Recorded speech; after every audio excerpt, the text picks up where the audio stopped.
देश के नाम पे सब्सक्राइब नहीं किया तो क्या किया दोस्तों, सब्सक्राइब करके जाना और वीडियो देखना आखिर तक। जय Shri Ram. Friends here, Mr. Reddy and my very dear friend Dr. Jha. It's amusing that Dr. Jha is saying that look, stock markets, their rise doesn't mean anything. You just do a Twitter search of his tweets whenever the stock markets crash. He is the first one to comment rather gleefully that under Modi's regime, stock markets are crashing. So when they crash, then it's a big thing. But when they rise, then they mean nothing. And as far as Mr. Reddy is concerned, when he when he talks about jobs, he's caught you. He's caught you, Sanjay Jha, and I quite appreciate the smile that's coming. But go on, Anand. Sanjay, please. No, Sanjay. Yeah. After he completes, I'll give you an opportunity. Yes, absolutely. Next victim coming up.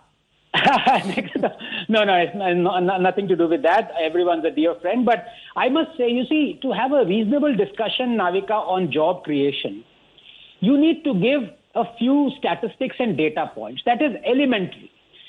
Given the fact that almost 90 to 93% of our jobs in India are in the informal sector, the only way to determine how many jobs have been provided is not through EPFO that government does regularly, but through a survey. And surveys, as you know, can be right or wrong and not correct, sometimes correct. But the fact of the matter is, unless the previous regime or the state governments are able to tell us absolutely correctly how many jobs were created per ready labor force, we cannot make a distinction as to how many jobs Modi has created, because as I said, 90% of our economy runs on informal sector. So can the economists please get together, for heaven's sake, and find out how many jobs have non-BJP and BJP governments created? Unless you have that data, I really cannot say whether Modi has succeeded or failed in creating jobs, because you don't have the numbers.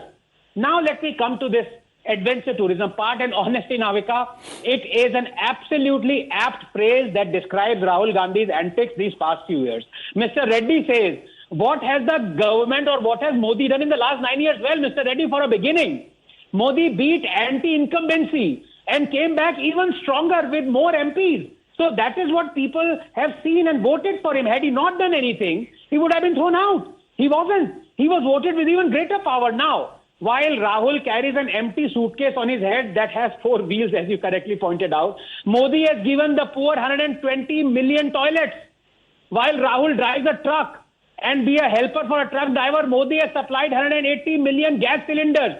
While Rahul dilly-dallies, what about COVID? What about COVID? Modi has vaccinated 1 billion Indians twice over within a year.